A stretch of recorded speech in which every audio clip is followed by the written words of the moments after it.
ሁሉም ሰው የምታለቅሰው በሐዘን ብዛት መስሏቸው ነበር። ነገር ግን የ9 ዓመቷ ኬቲ እናቷን ለመሰናበት ጎንበስ ስትል በእንጀራ አባቷ እጅ ላይ ያየችው አንድ ነገር ሁሉንም ነገር ቀየረው። ኬቲ የጮኸችው በሐዘን አልነበረም። የቀብር ስነ ስርዓቱን ያስቆመችው በቅርባቸው ተደብቆ የነበረን ጨካኝ ነፍሰ ገዳይ ለዓለም ለማጋለጥ ነበር።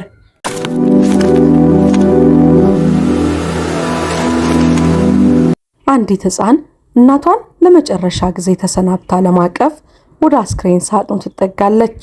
ሆኖም ያየችው እንግዳ ነገር የቀብር ስነ ስርዓቱን እንድታቋርጥ አደረጋት። የትንሿ ኬቲ ሕይወት እስከ 9 ዓመቷ ድረስ በደስታ የተሞላ ነበረ። ከእናቷና ከእንጀራ አባቷ ጋር ትኖር የነበረ ሲሆን ሁለቱም ከፍተኛ የሆነ ፍቅርን ይሰጧት ነበረ። በተጨማሪም ከማታ አባቷ የወረሰችው ከፍተኛ መጠን ያለው ገንዘብም ነበራት። ሆኖም ግን እናቷን በድንገት ስታጣት ሁሉም ነገር ተበላሸ። በእናቷ የቀብር ስነ ስርዓት ላይ ሳለች ባየችው ነገር ደንግጣ ጮኸች። ጩኸቱ የቀብር ስነ ስርዓቱን እንዲያቋርጥ ተደረገ። ለልጅቷ ንቁነት ምስጋና ይግባውና አንድ አስከፊ ውሸትን ለማጋለጥ ቻለች። ያ ቀን ያለምንም ጥርጥር በኬቲ ሕይወት ውስጥ እጅግ መጥፎ ቀን ነበረ። እናቷ በሳጥን ውስጥ አርፋ ለመቀበር ተዘጋጅታለች። ያቺ ተወዳዳሪ የሌለው ውበት የነበራት ሴት የተኛች ትመስል ነበረ። የፊቷ ገጽታ እንደ መላእክት እንዲሆን ተደርጎ በጠባቡ በትንንሹ አይኖቿ ተኩሏል። ነገር ግን የፊቷ መገርጣት እጅግ ያስፈራ ነበረ። በሳጥኑ አጠገብ 2 ሰዎች አምርረው ያለቅሱ ነበረ። እነሱም የሟች እናት የልጅቷ አያትና ገና በ3 ዓመቷ አባቷን በስራ ላይ በደረሰ አደጋ አጥታ የነበረችውና አሁን ደግሞ እናቷን ያጣችው ብቸኛዋ ሕፃን ኬቲ ነበሩ። ልጅቷ ለአባቷ ትልቅ ጥልቅ ፍቅር ቢኖራትም አባቷ በሞተበት ወቅት በጣም ሕፃን ስለነበረች ስለሱ ብዙም ትውስት አልነበራትም። አባቷ አዳም ከሷ ጋር የነበረው ግንኙነት ምን ያህል ልዩ እንደነበረ የምትተርክላት እናቷ ብቻ ነበረች። አባቷ ሚሊዮነር ነበረ። ወላጆቹ የቋሊማ ማምረቻ ድርጅት ባለቤቶች ሲሆኑ እርሱ ደግሞ ብቸኛ ልጃቸው ነበረ። በዚህም ምክንያት የቤተሰቡ ሀብት እያደገ እንዲሄድና የልጁ የወደፊት ሕይወት አስተማማኝ እንዲሆን ቀን ከሌሊት እንደሚሰራ ቃል ገብቶላት ነበረ። የኬቲ እናት አማንዳ በጣም ከምትወደው ባለቤቷ ጋር ደስተኛ ሕይወትን ታሳልፍ ነበረ። ሲጋቡም ልጃቸው የወንድም ወይም የእህት ፍቅር እንዳይኖራት ቢያንስ 4 ልጆች ለመውለድ ተማምነው ነበረ።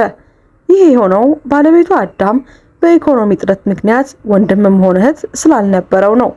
ያክስቱ ልጅ ሮበርት ለተወሰነ ጊዜ አብሯቸው ኖሯል። ሮበርት ለሱ እንደ ቅርብ ዘመድ ነበረ። አማንዳ እና አዳም ሲጋቡ ሮበርት ሙሉ በሙሉ ሕይወቱ የተወሰደበት ያህል ተሰምቶት ነበረ። ምክንያቱም እድሜ ልኩን ከአዳም ጋር ያሳለፈው። ሆኖም አጎቶቹ በዚያን ጊዜ ጀምሮ እንደገዛ ልጃቸው እንደሚያዩት አረጋግጠውለታል። ጥንዶቹ በአዲስ መኖሪያ ቤታቸው አዲስ ሕይወትን ጀመሩ። ነገር ግን አማንዳ በነበራት የጤና እክል ምክንያት ለመጸነስ ተቸግራ ነበረ። ለረጅም ጊዜ የታሰበው የወላጅነት ህልም እውን ሊሆን የቻለው ከብዙ የሕክምና ሙከራዎች በኋላ ነበረ። አማንዳ ጤናማ እርግዝና የነበራት ቢሆንም በመጨረሻው ሳምንታት ላይ የደም ግፊት ምልክቶች ስለታዩባት ልጁን በቀዶ ጥገና ለመውለድ ተገደደች። እናትና ልጅ ከቀዶ ጥገናው አገግመው ወደ ቤት ከተመለሱ በኋላ አዳም ለሚቀጥሉት 30 ቀናት እንዲንከባከባቸው አባቱን ፈቃድ ጠየቀው። እውነቱ ግን ወጣቱ አዳም በጣም ደስተኛ ነበረ። ሆኖም ከጥቂት ወራት በኋላ ልቡ የሚሰብር ዜና ሰማ። ባለቤቷ አማንዳ የልብ ምት መቀነስ ችግር እንዳለባት ታወቀ። በተደረገላት ተከታታይ ምርመራም በደም ግፊት ምክንያት ስለጨመረባት የታይሮይድ እጢዋ በማበጡ የልብ ምቷ በጣም እየቀነሰ መሄዱ ተረጋገጠ። ዶክተሮቹም ከእንግዲህ ሌላ ልጅ መውለድ እንደሌለባትና ካረገዘችም ሕይወቷ አደጋ ላይ እንደሚወድቅ አስጠነቀቋት። አዳም የዶክተሮቹ ምክር ለመቀበል ወሰነ። ሌላ ልጅ እንደማይኖራቸው ሲረዳም ለልጁ ለኬቲ ያለው ፍቅር ቅርበት ይበልጥ ጨመረ። አማንዳም ምንም እንኳን ብታዝንም ሁኔታውን ከመቀበል ውጪ አማራጭ እንደሌላት ተረዳች። ከዚያ አስቸጋሪ ወቅት በኋላ 2 ዓመታት አለፉ። በእነዚህ ጊዜያትም ከልጃቸው ጋር በደስታ ኖሩ። ሆኖም ግን አንድ ቀን ጧት የቋሊማ ማምረቻው ድርጅት ውስጥ ቦይለር ፈንድቶ አዳምን ጨምሮ የ3 ሰዎች ሕይወት አለፈ። አዳም በወቅቱ ስራውን እየተቆጣጠረ ነበረ።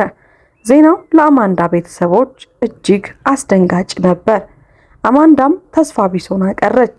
በዚህ መሃል የአዳም ያጎት ልጅ የሆነው ሮበርት ኃላፊነቱን ወሰደ። ሕፃኗን ልክ እንደገዛ ልጁ በመንከባከብ መርዳት ጀመረ። ከ3 ዓመታት በኋላም ሮበርት ያጎቱን ልጅ መበለት አማንዳን አገባ። ይህም የአዳም ወላጆችን አክስቱና አጎቱን በጣም አስደስታቸው። በዚህም ምክንያት ቀድሞ አዳም ይዞ የነበረውን ድርጅት በመሪነት መቆጣጠር ጀመረ። የድርጅቱን ሁሉንም ኃላፊነትና ቦታ ስልጣንም ለሮበርት ሰጡት። ሁሉም ነገር ሰላማዊ ይመስል ነበረ። ሮበርት ለልጅቷ ድንቅ የሆነ አባት ሆነላት። አዳም በሕይወቷ ውስጥ ጥሎት የሄደውን ክፍተት በመሙላት በሙሉ ልቡ ወደዳት። እናቷ ራሷን ለመርዳት በከፈተችው ሱቅ በምትሰራበት ወቅት ሮበርት ወደ ልጅቷ ትምህርት ቤት በመሄድ የዳንስ ትርኢቷን ይታደም ነበረ። የቤት ስራዋን የሚያግዛት ነበረ። የአስከፊ አደጋ በደረሰበት ቀን ሁሉም ነገር ልዩ እንዲሆን ታስቦ ነበረ። አማንዳ 38ኛ ዓመት ልደቷን ከጓደኞቿ ጋር በታላቅ ድግስ ለማክበር እየተዘጋጀች ነበረ። የገዛችው ኬክና ሳንዱች በፈለገችው ጥራት መዘጋጀታቸውን ለማረጋገጥ ወደ ዳቦ ቤቷ አመራች። ሮበርትንም አብሯት እንዲሄድ ጋብዛው ነበረ። ሆኖም ሌላ ቀጠሮ ስላላት አብሯት መሄድ እንደማይችል ነገራት። አማንዳ በቅንጦት መኪናዋ ወደ ዳቦ ቤቷ አመራች።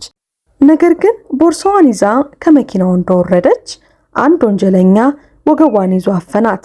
ሽጉጥ ስላለኝ ድምፅ እንዳታሰሚ፣ ካልሆነ ግን እተኩስብሻለሁ ሲል አስፈራራት። አማንዳም የፈለግከው መውሰድ ትችላለህ፣ ብቻ ሕይወቴን አትርፍልኝ ስትል ለመነችው። ወንጀለኛው ተመልሶ መኪና ውስጥ እንድትገባ አዘዛትና ሁለቱም አብረው ነዱ። ይህ ሁኔታ ሁሉ በዳቦ ቤቱ የደህንነት ካሜራ ተቀርጾ ነበረ። ጠላፊው ወደ ከተማ ዳርቻ ወስዶ ንብረቶቿን ከዘረፋት በኋላ ሆዷ ላይ ተኩሶ ገደላት። በአካባቢው ሲያልፍ የነበረ አንድ መንገድ ላይ አላፊ የተኩሱ ድምፅ ሰምቶ ወደ ቦታው ሲደርስ ሴትየዋ ለህልፈት እየተቃረበች እንደሆነ አየ። ውድ ቦርሳዋና መኪናዋ እዚያው ነበሩ።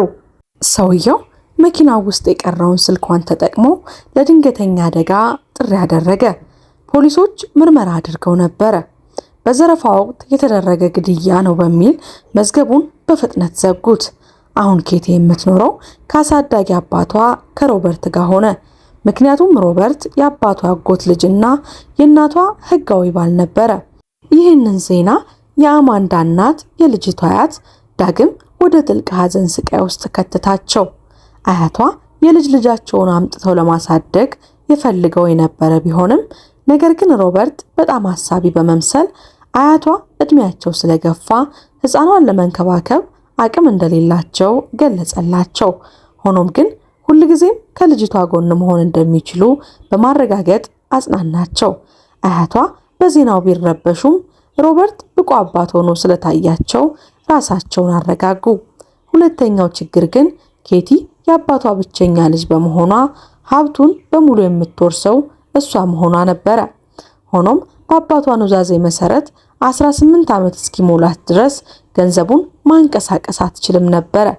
እስከዚያው ድረስ እናቷ የሀብቱ ባላደራ ነበረች። አሁን እናቷ ስትሞት ሮበርት የእሷ ሞግዚትነት ሆኖ ሲሾም የአማንዳን ሚና ተረክቦ ሀብቱን የማስተዳደር ስልጣን ያገኛል። በቀብሩ ስነ ስርዓት ላይ ሮበርት በጣም ያዘነ ይመስል ነበረ። ሁሉም ሰው ወደ እሱና ወደ ኬቲ እየመጣ መጽናናትን ይመኝላቸው ነበረ። ሮበርት ምንም እንኳን ጠንካራ ቢመስልም ስሜቱን መቆጣጠር አቅቶት በሐዘን ተሰብሮ ያለቅስ ነበረ። ሰዎችም ከኬቲ ይልቅ እሱ ይበልጥ ተጎድቷል እስከሚሉ ድረስ ስቃዩን አይተውለት ነበረ። ብዙዎችም አዘኑለት። የቀብር ስነ ስርዓቱ በሙሉ እስኪጠናቀቅ ድረስ ሮበርት ከባለቤቱ አማንዳ ሳጥን አጠገብ መለየት አልፈለገም። ነገር ግን ኬቲ እናቷን ለመጨረሻ ጊዜ ልትሰናበታት ካረፈችበት ክፍል ስትመለስ በእንጀራ አባቷ ላይ አንድ እንግዳ ነገር አስተዋለች። ያ በእንባ ተዘፍቆ በሳጥኑ አጠገብ የቆመው እንጀራ አባቷ በጣቱ ላይ አንድ ቀለበት አድርጎ ነበረ። ኬቲ ይህንን ስታይ ደንግጣ መጮህ ጀመረች። የቀብር ስነ ስርዓቱ በአንድ ጊዜ ቆመ። በቦታው የነበሩ ሰዎች ሁሉ በድንጋጤ ተዋጡ። የቅርብ ጓደኛቸው እንኳን ምን እየተካሄደ እንደሆነ ሊገባቸው አልቻለም። ኬቲ ወዲያውኑ ወደ እርሱ እየጠቆመች እንዲህ ስትል ጮኸች። አንተ ረካሽ! እናቴን የገደልካት አንተ ነህ! ያንን ቀለበት ከየት አመጣኸው? ሮበርት ደነገጠ። ቃላትን እየተሳሳተ ልጄ፣ ይህንን ውብ ቀለበት እኮ የሰጠችኝ እናትሽ ናት። እሷ ለኔ ያላት ፍቅር እኔ ለእናንተ ካለኝ ፍቅር ጋር እኩል እንደነበረ ታውቂያለሽ አላት። ኬቲ ይህንን መልስ ስትሰማ እንጀራ አባቷ እናቷን የገደለው እሱ መሆኑን ወዲያውኑ አረጋገጠች። ምክንያቱም ያንን ቀለበት እናቷ ከመሞቷ በፊት በነበረው ቀን ለእናቷ በስጦታ እንድትሰጣት ለኬቲ የሰጠቻት አንዲት ምስኪን ሴት ነበረች። ከዚህም በላይ ኬቲ ቀለበቱን ደብቃው እናቷ ሳታየው በቦርሳ ውስጥ በድብቅ ክፍል ውስጥ አስቀምጣው ነበረ። እቅዷም እናቷ ከ2 ቀን በኋላ ጣፋጭ እንድትገዛላት ስትነግራት ቦርሳዋን ስትከፍት የልደቷ ስጦታ ሆኖ እንድታገኘው ነበረ። ኬቲ እንጀራ አባቷ እናቷን ገድሎ ውድ ንብረቶቿን ቀለበቱንም እንደዘረፈ ተረዳች። በቦታው የነበረ ቤተሰብ፣ ጓደኛም ሆነ ፖሊስ ሁኔታውን ሰምቶ ወዲያውኑ ሮበርትን በቁጥጥር ስር አዋለው። በተደረገው ምርመራ ሮበርት አማንዳን የገደላት እሱ መሆኑን ተረጋገጠ። እቅዱም የኬቲ ሀብት ባላደራ ሆኖ በመቀጠል በኋላ ላይ ልጅቷንም በማስወገድ ሀብቱን በሙሉ ለራሱ ማድረግ ነበረ። በመጨረሻም እድሜ ልክ እስራት ተፈረደበት። አሁን ኬቲ ዘወትር ወደ መቃብር እየሄደች እናቷን ትጎበኛታለች። አያቷም በጥሩ ሁኔታ እያሳደጓት ይገኛሉ። በተጨማሪም በየ2 ሳምንቱ አባቷን፣ ወላጅ አባቷን፣ አያቶቿን እየሄደች ትጠይቃለች። ውድ የሀበናብ ክሮኒክልስ ቤተሰቦቻችን ለዛሬ ያዘጋጀንላችሁ ልብ የሚነካና እውነተኛ ታሪካችን ይህንን ይመስል ነበረ። እስከ ፕሮግራማችን ፍጻሜ ድረስ አብራችሁን ስለቆያችሁ ከልብ እያመሰገንን ቪዲዮውን ከወደዳችሁት ላይክ ማድረጋችሁን እንዲሁም ለቻናሉ አዲስ ከሆናችሁ ሰብስክራይብ ማድረጋችሁንና ሌላ ጊዜ የምንለቃቸው ቪዲዮዎች ቶሎ ቶሎ ወደ እናንተ ይደርሱ ዘንድ የደወል ምልክቷን መጫን አትዘንጉ። ከዚህ ቀደም የሰራናቸውን ቪዲዮዎች ገብታችሁ በቻናላችን እንድትመለከቱ እየጋበዝን እኛ ከወዲሁ ተሰናበትን። መልካም ቆይታ።